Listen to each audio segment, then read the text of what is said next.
Hi everyone! Introducing, my name is Devi Rakaila Aurarisha. I'm in 7th grade K. Today, I'm going to tell you a story from East Java, Indonesia. This story is entitled Ande Lumut. Let's watch and hear the story together. Ande Lumut.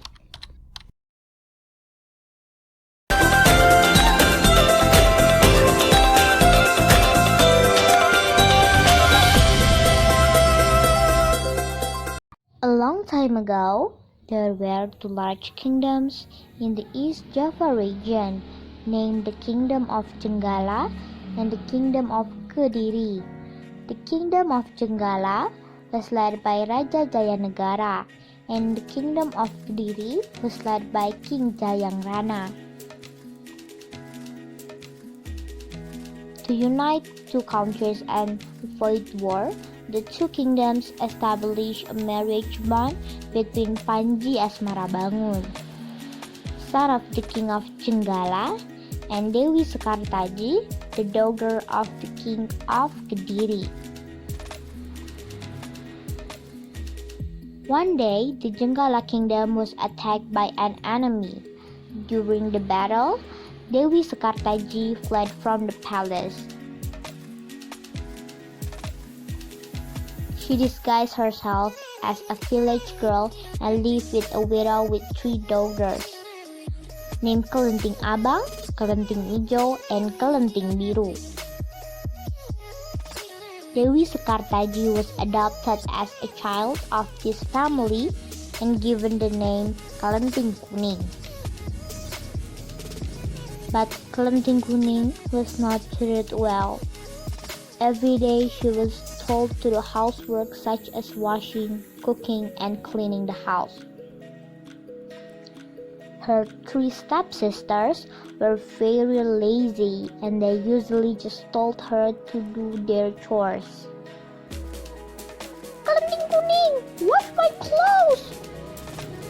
Wash my scarf too! Ha! Okay, sister. Eventually, the Jenggala kingdom was saved. Panji Asmarabangun has succeeded in defeating his enemy who attacked him. But he was sad because Dewi Sekartaji had left the palace. He was determined to look for her. He told the guards to find the whereabouts of Dewi Sekartaji. After a while, a bodyguard reported that he had met a girl who looked like Dewi Sekartaji in a village.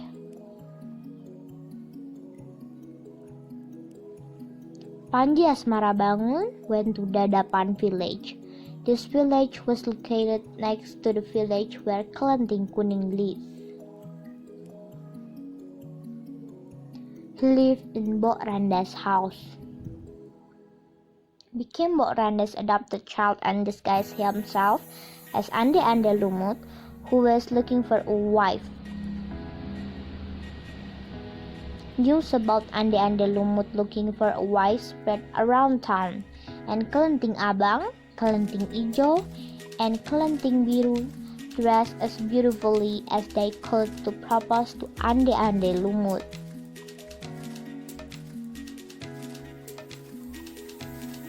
They didn't forget to wear good clothes. Hi, Kelenting Kuning! You don't have to come with us. Just stay at home. Go to the river and wash all our dirty clothes, commanded Kelenting Biru. They departed and Kelenting Kuning went to the river to wash the dirty clothes right away. Suddenly, a crane came and gave her a whip. Go and propose to Ande Lumut so I can meet Panji Asmarabangun and bring this whip, said the crane. Kelenting Kuning then rushed to Dadapan village. Meanwhile, her mother and 3 adoptive sisters arrived at the riverside. They were confused None of the boats were visible and there were no bridge. So how could they cross the river? The river was fast, deep, and swift.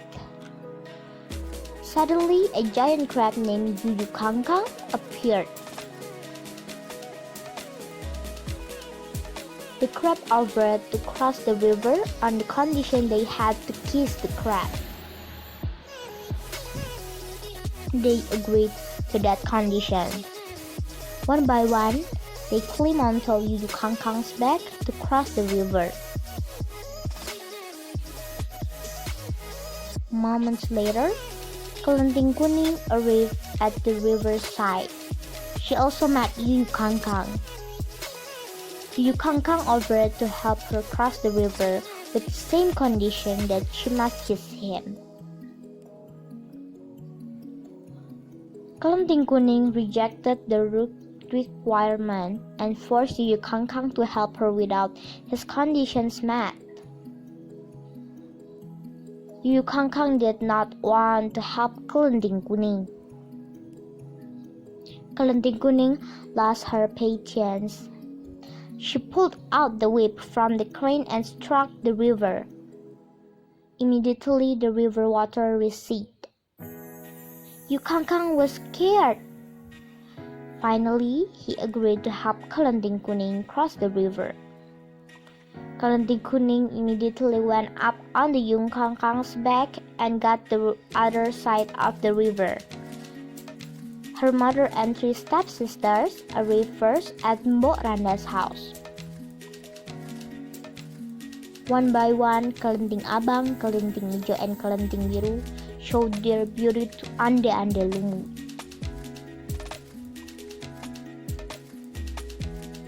However, none of them was chosen because they had kissed Yuyu Kangkang. A few moments later, Kelenting Kuning arrived at Mbok Randa's house. Ande Lumut chose Kelenting Kuning as his wife because he knew that Kelenting Kuning was Dewi Sekartaji. And she was the only woman who hadn't kissed Yuyu Kangkang. Ande Lumut revealed his disguise and he told everyone that he was Panji Asmara Bangun. Finally, Panji Asmara Bangun and Dewi Sekartaji were reunited. And they invite Mbok Randa to stay in the palace as a thank you. In the end, they live happily ever after. The end. That's the story of Ande Lumut. Thank you for watching and listen the story until the end. See you on my next videos, guys.